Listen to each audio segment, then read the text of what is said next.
ایک عابد نے خدا کی زیارت کے لیے 40 دن کا چلہ کاٹا، دن کو روزہ رکھتا اور رات کو قیام کرتا تھا۔ اعتکاف کی وجہ سے خدا کی مخلوق سے یکسر کٹا ہوا تھا، اس کا سارا وقت آہوزاری اور راز و نیاز میں گزرتا تھا۔ 36 رات اس عابد نے ایک آواز سنی، شام 6 بجے تانبی کے بازار میں فلاں تانبا ساز کی دکان پر جاؤ اور خدا کی زیارت کرو۔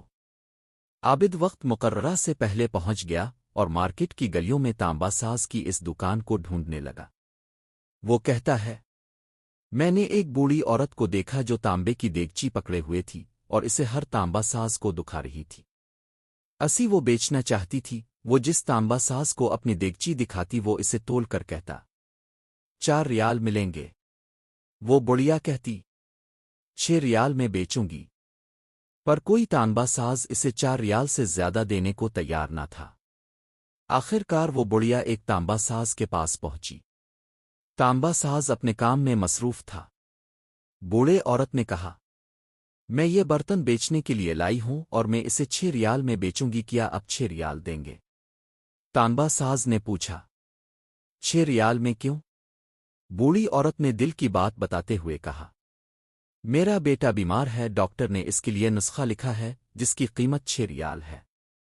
تانبا ساز نے دیگچی لے کر کہا، ماں یہ دیگچی بہت عمدہ اور نہایت قیمتی ہے، اگر آپ بیچنا ہی چاہتی ہیں تو میں اسے 25 ریال میں خریدوں گا۔ بوڑھی عورت نے کہا، کیا تم میرا مذاق اڑا رہے ہو؟ تانبا والے نے کہا، ہرگز نہیں، میں واقعی 25 ریال دوں گا۔ یہ کہہ کر اس نے برتن لیا اور بوڑھے عورت کے ہاتھ میں 25 ریال رکھ دیے۔ بوڑھی عورت بہت حیران ہوئی، دعا دیتی ہوئی جلدی اپنے گھر کی طرف چل پڑی۔